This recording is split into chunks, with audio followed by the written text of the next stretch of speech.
library is like a madman, and I killed everyone. Whoa! Oh.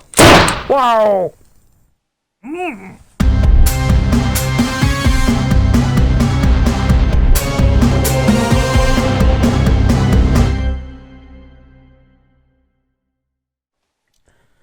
Let's talk about the most famous account of a doppelganger. The story of Emélie Sagée. In my research about doppelgangers,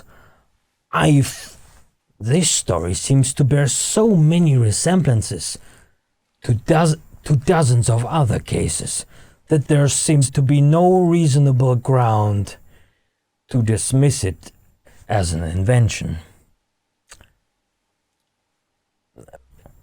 In the story, Emélie Sagée is a 32-year-old French teacher. In 1845, she was teaching at the girls' boarding school called the Pensionnat of NEUWELKE. Today, NEUWELKE is known as NEUWELKE. It was about 2.5 kilometers outside of Valmiera, in modern Latvia. There were 42 girls of noble Livonian families, one of which was Julie von Guldenstubbe, second daughter of the Baron von Guldenstubbe. Emélie Sagée was from Dijon. She was blonde, healthy, nice to look at young woman, intelligent, but of an anxious disposition. The directors of the boarding school were very satisfied with her conduct. A few weeks after Mademoiselle Sagée arrived, more and more reports of strange sightings started to circulate among the pupils. Contradictory sightings of Mademoiselle Sagée's whereabouts. She seemed to be in two places at the same time. When confronted with these reports, the other teachers simply dismissed them as imaginations or mistakes. But it didn't stop there. One day Sagée was giving a lesson to a class of 13, of which Mademoiselle Guldenstubbe was one. While writing with chalk on a blackboard, Sagée's double appeared right next to her, imitating her motions exactly, but without the chalk.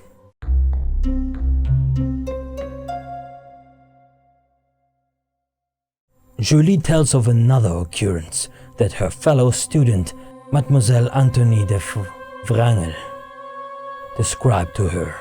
She was preparing for a garden party in the neighborhood, and Mademoiselle Sagée was volunteering her aid. When Sagée was hooking her dress, Antonie looked in the mirror.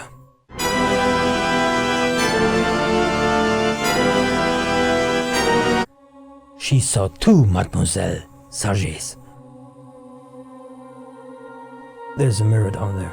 Two Mademoiselle Sagées hooking her dress. She fainted.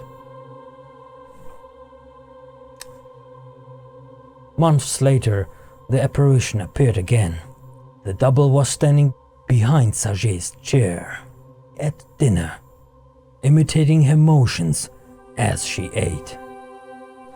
This time, not only pupils, but also servants witnessed the apparition. Occasionally, when Mademoiselle Sagée would rise from a chair, the apparition would appear seated on it. On one occasion, Mademoiselle Sagée was confined to her bed due to influenza. Mademoiselle de Vrangel was reading to her by her side. Suddenly, Sagée became stiff and pale. The young girl noticed the apparition walking up and down the apartment, and this time she didn't faint. The most extraordinary example was on a day when all 42 pupils were assembled in a spacious hall on the first floor. engaged in embroidery. Sewing. They saw Mademoiselle Sagée gathering flowers vivaciously outside. When the teacher left the room, the apparition appeared in the vacant chair. The young ladies took notice that Emélie Sagée was still in the garden, but looked very exhausted now and moved slowly. The double sat silent and motionless. Two of the boldest approached the figure and touched her. They felt a slight resistance, like muslin or crepe. One even walked through parts of the still seated figure. After a while, she gradually disappeared, and Mademoiselle Sagée resumed her flower gathering activity with the energy she had before. Later the pupils asked Sagée what she was feeling during the time. She replied that when she saw the vacant chair in the room, she wished that the teacher had not gone away, for the girls might be idling their time and getting into mischief. What was that? Was zum Scheiß? Was zum Scheiß? What? What? Emélie? Mademoiselle Sagée? Is that you?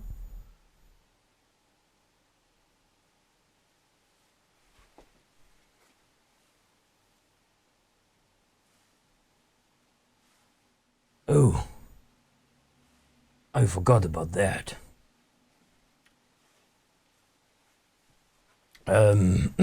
Okay, where was I? Emélie Sagée. Over the 1.5 years at the boarding school, these phenomena were occasionally encountered by pupils. Often when Mademoiselle Sagée was very engaged and earnest and eager in what she was doing, the more distinguished and material the sight of her double was, the more stiff and languid was the living person. And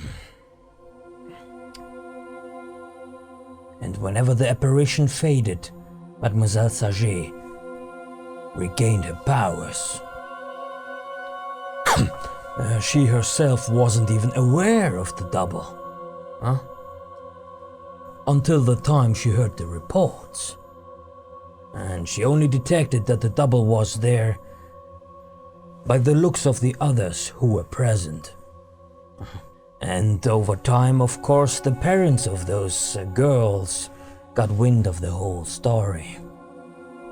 They were very concerned, and at the end of the 18 months that Mademoiselle Sagée was teaching at that school, only 12 pupils remained. The directors eventually, with much reluctance and regret, had eventually to dismiss Mademoiselle Sagée. This was the 19th time that something like this had happened to her. She was a teacher since the age of 16, and previously she had lost her job in 18 different schools on account of this very phenomenon. No.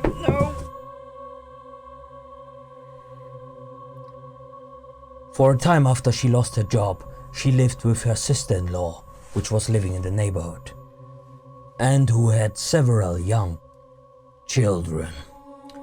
And one day when Mademoiselle Julie de Guldenstubbe was visiting her, the young children were used to having 2 Aunt Emilies.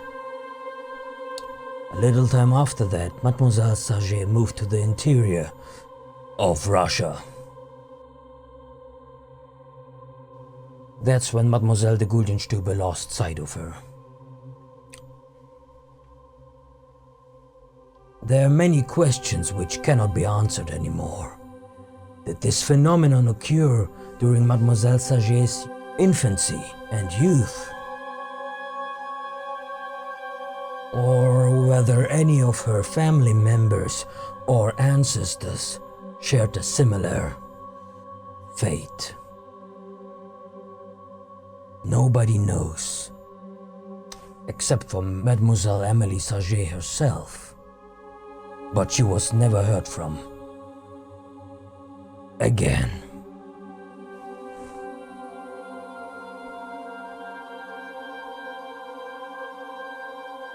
This makes me think, you know? Whatever. Doesn't matter. This is the end of the story that in some different variations is circling around the World Wide Web and certain books of the paranormal literature, of the spiritualist literature and the paranormal literature. And the paranormal literature. In fact, it is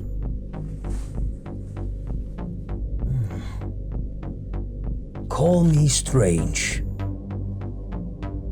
but isn't it strange that she was never heard from again? Didn't this occur anymore? Did the phenomenon stop to occur? Did nobody else witness it? Did nobody else publish a report about it? Did nobody else tell the story of Emélie Sagée? And what was with the 18 schools before? I assume that most of them were in the heart of Europe. And there were no witnesses? No account? Not a single one? Oh. That got me thinking. Still, what a fascinating story, isn't it? This would make for a fascinating and mysterious novel. And in fact, there's a fictional retelling of Emélie Sagée's story by Spanish author José Valles, titled El Pensionado de NEUWELKE, published in 2013. The story of Emélie Sagée was allegedly originally told by Julie de Guldenstubbe. Her German name was von Guldenstubbe, but the author only mentions the French version of her name.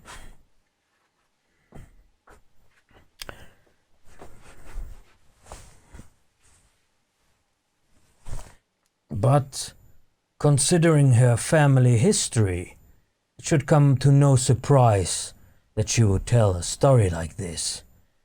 Julie de Guldenstubbe is the sister of the German Baron Ludwig de Guldenstubbe from Estonia, who was an extremely passionate spiritualist.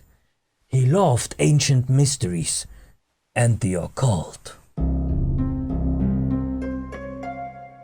Sometime before 1850, he investigated a family vault in Estonia, which was haunted by a poltergeist, which hurled coffins about. Oh, sorry. What? I haven't seen you for... Where's my revolver?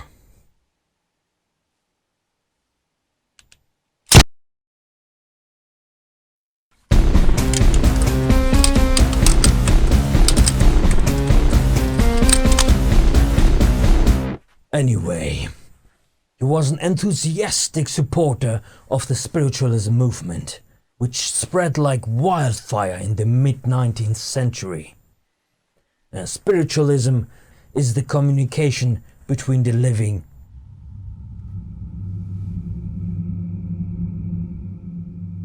and the dead. Strange phenomena frequently occurred in the presence of Baron de Guldenstubbe, and also his sister. His sister was clever, amiable, but weird. Both considered themselves very gifted mediums. But his sister was the more gifted one. Baron de Guldenstubbe's wife was also a firm believer, but alas, no medium. The speciality of his mediumship was the production of writings executed by the hands of spirits themselves. Baron de Guldenstubbe would place a blank piece of paper and a pen on a tomb, altar, or next to a statue. And after a few minutes, and only under his personal supervision, of course, for only he, gifted medium that he was, could influence the magnetic properties of such places, which would attract spirits and make them right. And apparently he communicated with many famous people.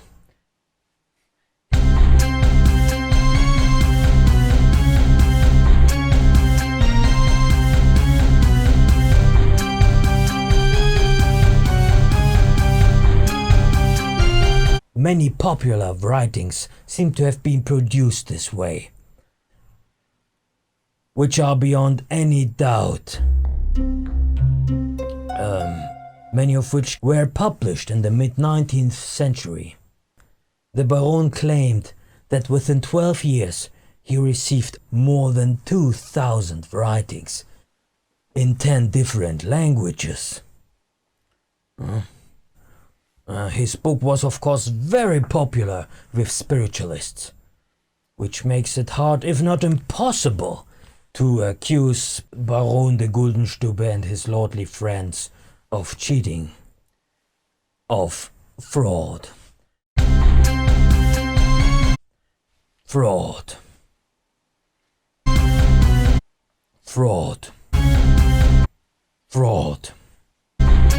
To accuse him of fraud. I mean, he was wealthy and a nobleman.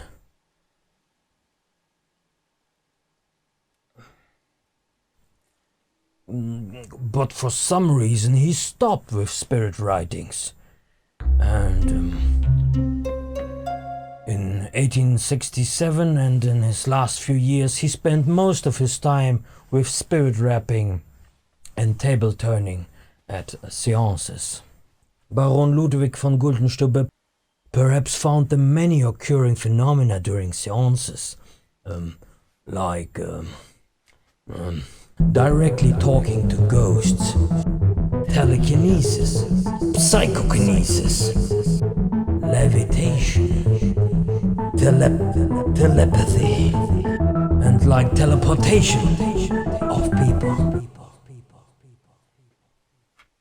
He probably found all this more interesting than scrappy old notes by some ghosts.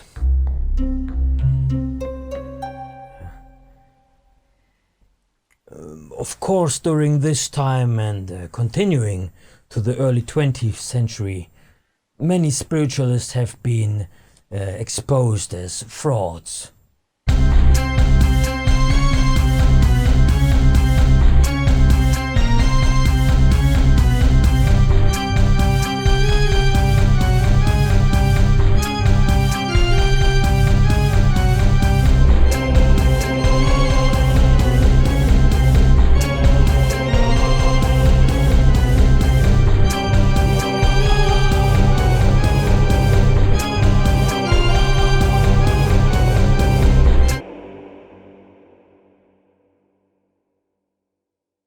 In short, things got quiet around him.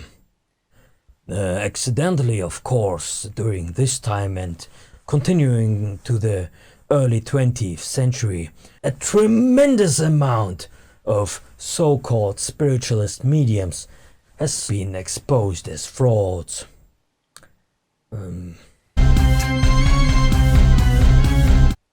But I guess this had nothing to do with his retirement. His sister shared his gifts, but even surpassed him in this line.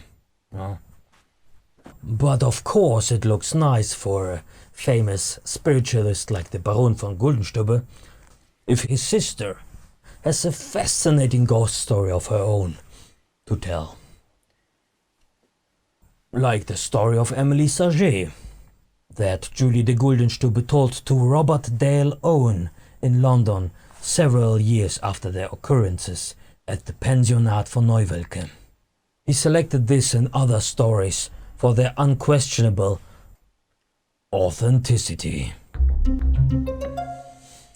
He says that the narrative proves, beyond doubt and denial, that an apparition of a living person, indistinguishable from the real body, might appear.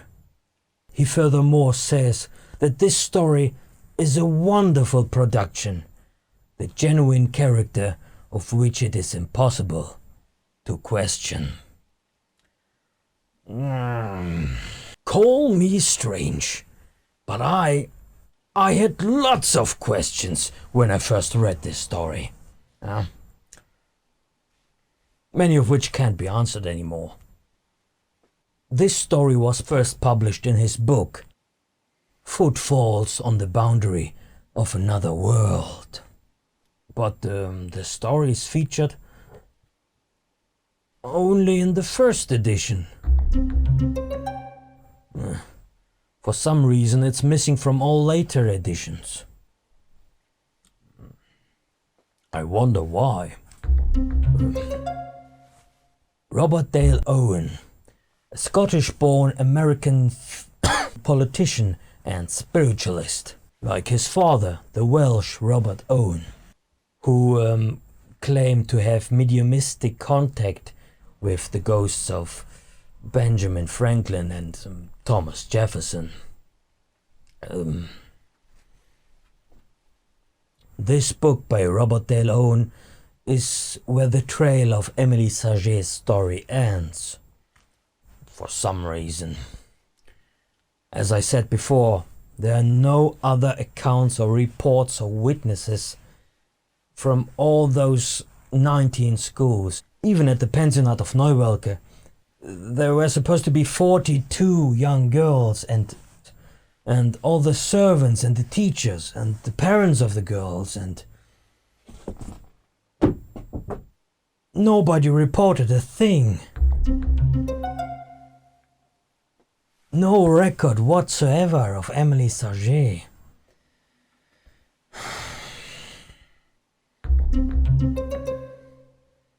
But Robert Dale Owen gives us plenty of other fascinating, emotionally moving and inspiring stories. Which are all entertaining and undeniably true, I guess. I mean, why would he lie? He was a spiritualist himself. He was absolutely convinced that everything in that spiritualist scene was true.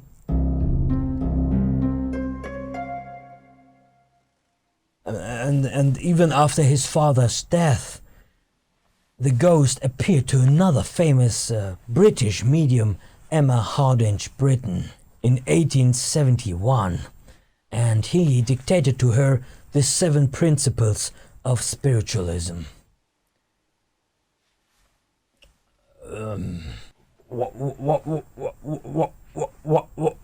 What more proof could you possibly ask for?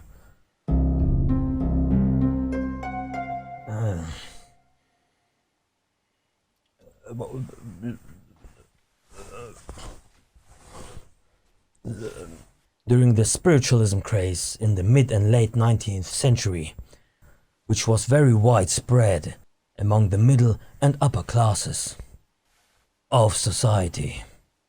Of course, there's the other thing that happened to him, and Robert Dale Owen in 1875 he was admitted to an asylum, to the Indiana Hospital for the Insane.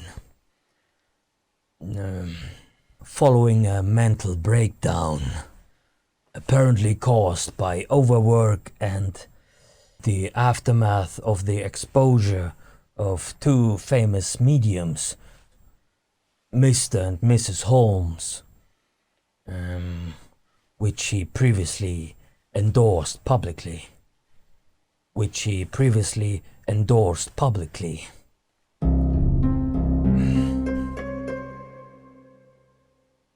I mean, it's a nice, fascinating story. My emotions, they were a cold shiver ran down my spine. It's mysterious. It's every spiritualist and paranormal enthusiast loves this story, and it's only mentioned in the first edition of Robert Dale Owen's book, and it was a story apparently told by Julie von Guldenstubbe, and her family was very engaged in spiritualism, yes, so many spiritualists have been exposed as frauds, and I don't honestly know of a single case where there was no fraud involved, but I mean, it makes for a nice story, and yes, there were no other accounts of Emélie Sagée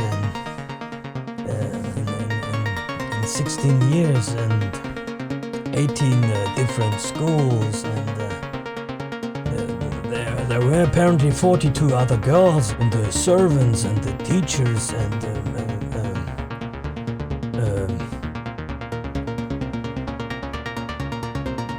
but I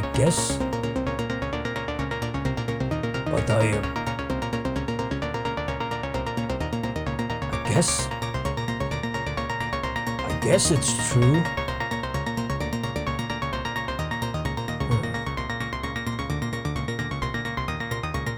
So there's no evidence at all that something like this occurred, and it's just a story told by a spiritualist.